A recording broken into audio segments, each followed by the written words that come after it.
Timnas Cina siap menantang Timnas Indonesia dengan wajah garang.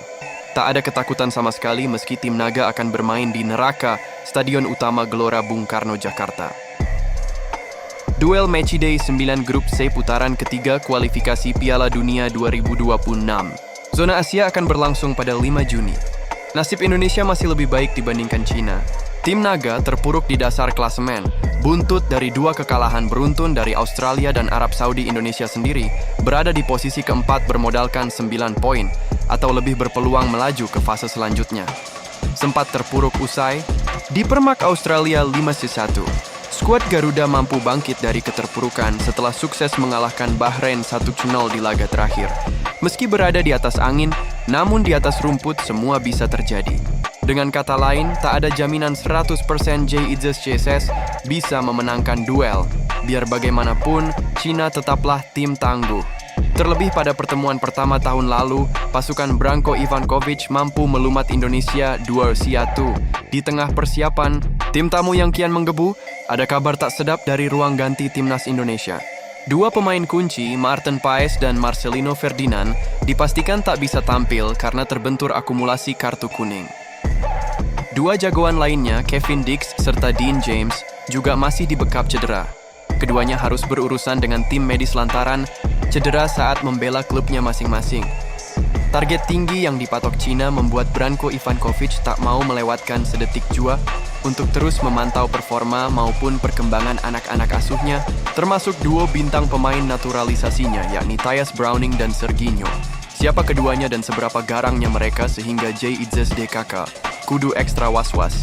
Tyus Browning nama Cinanya Jiang Guangtai. Berusia 30 tahun, kelahiran Liverpool, Inggris, ini resmi menjadi warga negara Cina pada 2020. Sejak saat itu, Tyus Browning mendapat satu tempat utama di lini belakang tim Dragon. Di negeri tirai bambu, nama Tyus Browning berkibar gagah. Saat ini ia bermain untuk Shanghai Port di kasta teratas China. Hingga pekan ke-11 Chinese Super League 2024-2025, Shanghai Port bercokol di posisi ketiga. Sukses tersebut tak lepas dari kinerja apik Tyus Browning, termasuk dalam kemenangan 3-1 atas Qingdao Hainyu FC di laga terakhir beberapa waktu lalu. Sebelumnya, ia lama berkarir di Liga Inggris.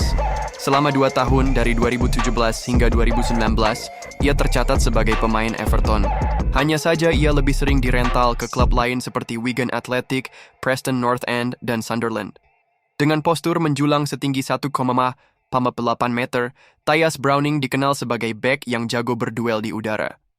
Serginho terbilang wajah anyar. Serginho baru melakoni debutnya bersama Timnas China dalam Matchday 8 Grup C putaran ketiga kualifikasi Piala Dunia 2026 Zona Asia melawan Australia. Sial bagi Serginho, debutnya ternoda kekalahan 2 gol tanpa balas. Gelandang 30 tahun ini merupakan tambahan tenaga sekaligus harapan bagi Cina jelang bentrok kontra Timnas Indonesia dan Timnas Bahrain. Pemain keturunan Brasil ini punya sebakul pengalaman. Ia pernah memperkuat Santos sebelum akhirnya dipinjamkan kepada Vitória, Santo André, dan América Mineiro. Selain itu, ia juga pernah berkostum Kashima Antlers dan Changchun Yatai sebelum akhirnya jatuh ke pelukan Beijing Guoan. Walau terbilang asing di Timnas Cina, namun Serginho terbilang cemerlang saat di Kashima Antlers. Di sana, ia mengepak 31 gol dari 76 penampilan pun. Begitu ketika berkostum Changchun Yatai, Serginho meraup 30 gol dari 100 pertandingan yang dipercayakan kepadanya.